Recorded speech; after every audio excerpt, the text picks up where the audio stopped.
ដើម្បីចាប់ផ្ដើមដំណើរជីវិតឲ្យត្រូវគំនិតទស្សនៈដែលបងប្អូនត្រូវយល់ឲ្យបានត្រូវមុនគេបំផុតគឺថាបងប្អូនបានស្គាល់អំពីជីវិតត្រឹមត្រូវហើយឬទេចំណុចនេះគឺជាចំណុចសំខាន់ណាស់តើបងប្អូនបានយល់អំពីជីវិតរបស់បងប្អូននឹងក្នុងភាពត្រឹមត្រូវហើយឬនៅត្រង់ចំណុចនេះគឺជាចំណុចសំខាន់បំផុតជីវិតមួយដែលអាចដើរនៅលើផ្លូវត្រូវបានគឺចាប់ផ្ដើមអំពីការយល់ត្រូវអំពីជីវិតជាមុនសិនដើម្បីឲ្យបងប្អូនប្រើជីវិតរបស់បងប្អូននៅលើផ្លូវដែលត្រឹមត្រូវលុះត្រាតែបងប្អូនបានយល់ត្រូវជាមុនសិន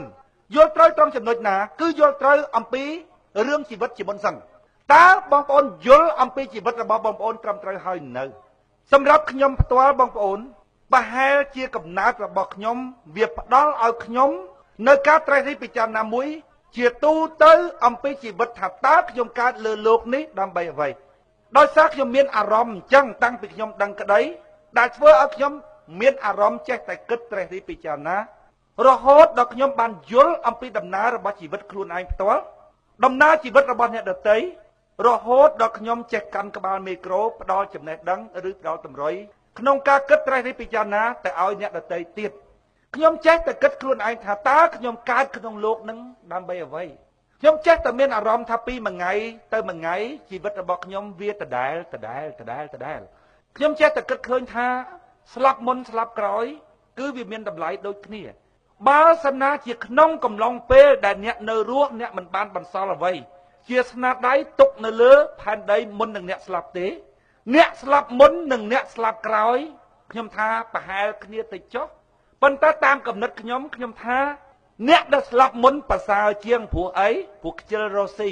វាសង់ហត់តទៅមុខទៀតព្រោះចុងក្រោយគង់តែងាប់ដដែលប៉ុន្តែបើជីវិតហ្នឹងក្នុងរយៈពេលដែលអ្នកនៅរស់ហ្នឹងអ្នកយករយៈពេលដែលរស់ហ្នឹងទៅធ្វើការងារមួយដែលមានតម្លៃបន្សល់ទុកជាស្នាដៃឲ្យកូនចៅចំនួនក្រោយសូម្បីតែអ្នកចិត្តចប់ជីវិតហើយបើយើងអាចបន្តជីវិតឲ្យបុគ្គលហ្នឹងបាន1ម៉ោង2ម៉ោងទៀតក៏យើងត្រូវតែបន្តឲ្យពីព្រោះគាត់ធ្វើការងាររបស់គាត់អត់ទាន់ចប់ការងារអីថាការងារបន្សល់ទុកស្នាដៃនៅលើផែនដីប៉ុន្តែបើគាត់គ្រាន់តែស៊ីដេកទៅមុនទៅក្រោយដូចតែគ្នាទេហ៎ហើយរឿងអស់ហ្នឹងអត់មានពីណាជួយពីណាបានក្រៅពីសម័យខ្លួនរបស់គេគិតខ្លួនគេឃើញខ្លួនគេដឹងខ្លួនគេពាល់ត្រូវខ្លួនគេធុញនឹងជីវិតរបស់គេដាក់ឲ្យខ្លួនគេបើយើងទៅថាឲ្យគេអញ្ចឹងគេចង់រស់ចង់ងាប់គេខឹងយើងវាតតែសម័យខ្លួនគេនឹងគិតឃើញពាល់ត្រូវយល់ថាអញ្ចឹងមានអារម្មណ៍ថាអញដូចជាអត់បានការអីសោះកើតលើផែនដីនឹងហើយគេនិយាយអំពីការអប់រំមនុស្សឲ្យคล้ายទៅជាមនុស្សពិតប្រាកដខ្ញុំប្រាប់បងប្អូនត្រេះរិះពិចារណាទៅខ្ញុំប្រាប់ថាជីវិតណាដែលដើរនៅលើមាគ៌ាត្រូវមួយគឺចាប់ផ្ដើមពីការយល់ត្រូវអំពីជីវិតជាមុនសិនជីវិតមួយអាចដើរលើផ្លូវមួយយ៉ាងត្រឹមត្រូវដោយសារការចាប់ផ្ដើមពីការយល់ត្រូវអំពីជីវិតជាមុនសិនព្រះសម្មាសម្ពុទ្ធណាដើម្បីឲ្យសត្វណាដើរទៅរកមាគ៌ាដែលព្រះអង្គគូសទុកអរិយសច្ចៈទី1គឺជាធម៌ដែលសត្វលោកទាំងអស់គ្នាត្រូវពាល់ឲ្យត្រូវជាមុនសិនមុននឹងសត្វព្រមទៅដើរលើផ្លូវដែលព្រះសម្មាសម្ពុទ្ធតម្រង់ទុកឲ្យទាល់តែសត្វហ្នឹងពាល់អរិយសច្ចៈទី1ត្រូវសិនអរិយសច្ចៈទី1គឺទុក្ខសច្ចៈទាល់តែសត្វលោកពាល់អរិយសច្ចៈទី1ត្រូវសិនបានសត្វលោកហ្នឹងរំកិលទៅរកផ្លូវត្រូវដែលព្រះសម្មាសម្ពុទ្ធលោកគូសតម្រុយឲ្យដើរដែលគេហៅថាមគ្គសច្ចៈមគ្គហ្នឹងគឺផ្លូវដើម្បីឲ្យបងប្អូនសម្រេចដើរលើមគ្គទាល់តែបងប្អូនពាល់អរិយសច្ចៈទី1គឺទុក្ខសច្ចៈឲ្យត្រូវជាមុនសិនដែលខ្ញុំនិយាយថាផ្លូវជីវិតត្រូវចាប់ផ្ដើមពីការយល់អំពីជីវិតដ៏ត្រឹមត្រូវជាមុនសិនបើអ្នកមិនយល់ក្នុងភាពត្រឹមត្រូវឬយល់ក្នុងភាពពិតរបស់ជីវិតទេអ្នកមិនអាចរកផ្លូវត្រូវឃើញឡើយខ្ញុំឃើញមនុស្សសប្ងៃបងប្អូនណាចាប់ផ្ដើមពីអញទៅតែចាប់ផ្ដើមពីអញទៅគឺខុសពីព្រោះក្នុងខ្លួនរបស់យើងនេះព្រះសម្មាសម្ពុទ្ធលោកសម្ដែងថាអនត្តាកូនអនត្តាអត់មានអញទេដីទឹកភ្លើងខ្យល់វាផ្គុំគ្នាមករួចហើយក៏វាឆេះឡើងចេញជាដុំមួយគឺអញនឹងចេះដើរជាអីចឹងទៅប៉ុន្តែក្នុងនឹងអត់មានតួពលឹងមួយពេលដែលស្លាប់ទៅរូបដួលលើផែនដីរួចឲ្យពលឹងនឹងទៅចាប់ជាតិទេអ្នកណាយល់អញ្ចឹងគឺជាអ្នកយល់ខុសហើយតថាគតធ្លាប់យល់អញ្ចឹងដែរកាលពីមិនទាន់ត្រាស់ដឹងតថាគតយល់អញ្ចឹងដែរ ព្រោះតែយល់អញ្ចឹងហើយបានតថាគតធ្លាប់ធ្វើបុណ្យធ្វើអីឲ្យបានមកអញដែរព្រោះស្មានតែមានអញមានបលឹងមានអត្តាអញ្ចឹងបានលោកត្រាស់ដឹងរួចហើយលោកប្រាប់ថាអាធម៌ធ្វើឲ្យបានមកអញនឹងជាធម៌អ្នកស្រុកជាធម៌ដែលតថាគតធ្លាប់ដើរជាធម៌ថោកទៀតអាមនុស្សធ្វើដើម្បីបានមកអញនឹងទី1បង្ហាញថាល្ងងព្រោះអីព្រោះវាអត់មានអញវាអត់មានអាខ្លួនដួលលើផែនដីបលឹងទៅចាប់ជាតិនោះសពថ្ងៃអ្នកធ្វើទាំងអស់ធ្វើក្នុងន័យហ្នឹងប៉ុន្តែគ្រាន់តែសាសនានេះធ្វើអញ្ចេះ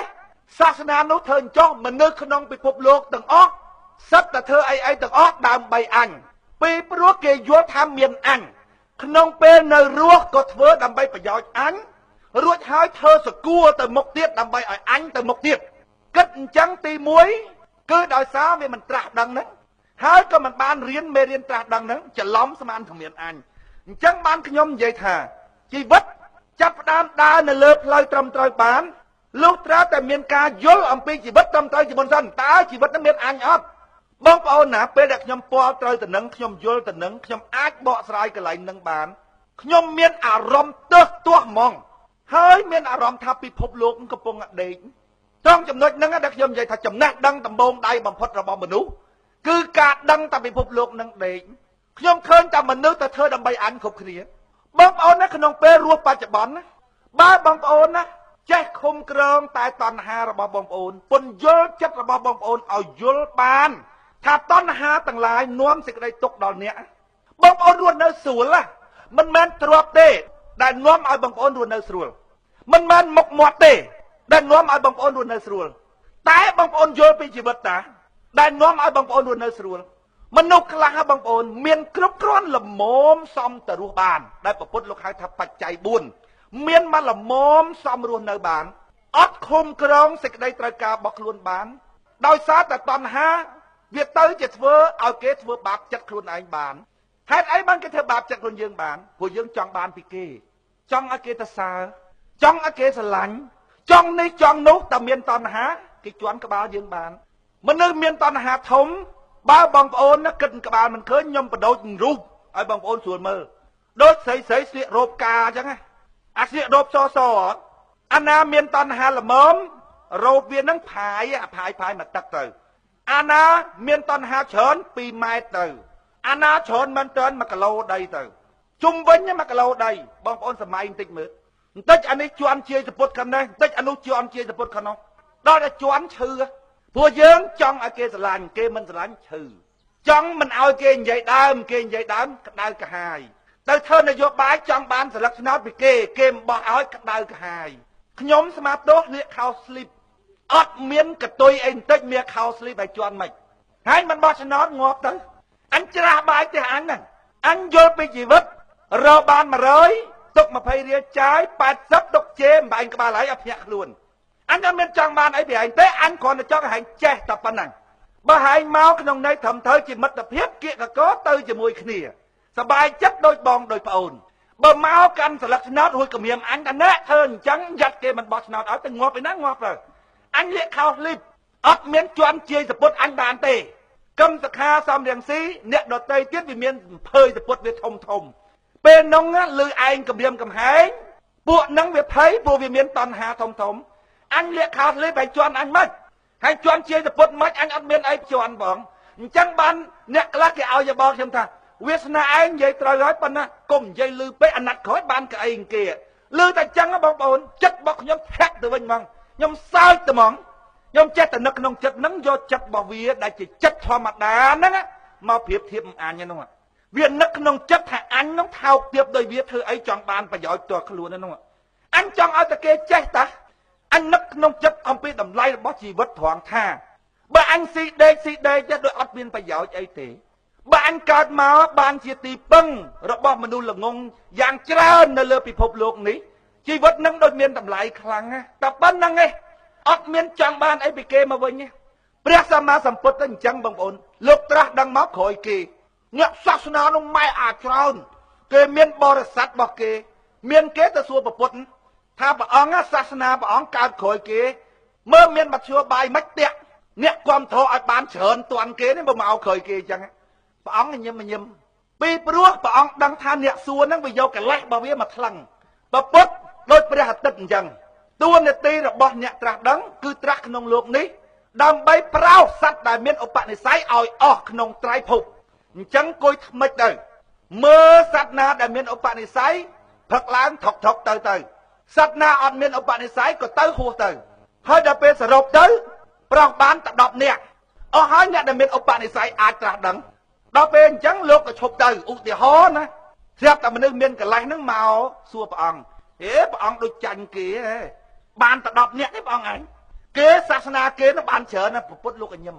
ពុទ្ធលោកត្រាស់ដឹងដើម្បីផ្ដល់ឱកាសឲ្យសត្វដែលមានឧបនិស្ស័យឲ្យអស់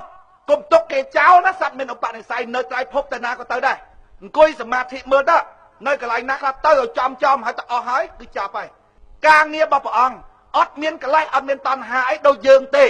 ហើយយើងវានៅជាប់មុខមាត់ជាប់តំណែងជាប់តួនាទីជាប់អាខ្មាស់គេលោកកើតក្រោយមកហ្នឹងមិនបានពុទ្ធបរិស័ទនឹងវាច្រើនខ្មាស់គេ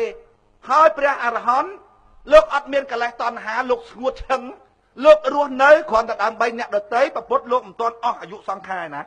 បើលោកចង់រស់នៅលោកនៅបាន100ឆ្នាំឬលើ100ឆ្នាំផងប៉ុន្តែអស់ការងារធ្វើសួរព្រះអនន្តតថាគតដូចទៅហើយអ្នកមានឧបនិស្ស័យត្រូវត្រាស់ដឹងអស់ហើយអនន្តតថាគតដូចទៅមានធ្វើអីទៀតអស់ហើយបើយើងវិញនៅស៊ីដេកនោះចឹងថា1ម៉ោងទៀតងាប់ក៏បន្តជីវិតដែរនៅលើក្រែនោះ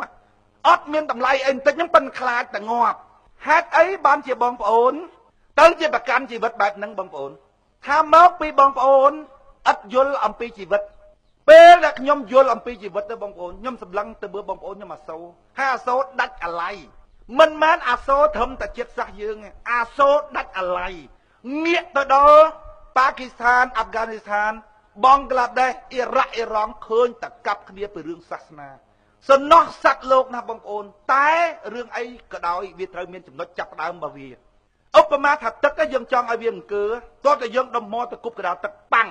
អាចចំណុចចាប់ដើមគឺនៅត្រង់អាដុំថ្មប៉ះទឹកហ្នឹងរួចវាអង្គើទៅសពថ្ងៃហ្នឹងយើងចាប់ដើមពីក្រុមគ្រួសាររបស់យើងទៅពីប្រទេសខ្មែររបស់យើងទៅប៉ិនបើប្រទេសខ្មែរយើងងើបរួចហើយខ្ញុំទៅណាទៅទៀតហើយជាទៅ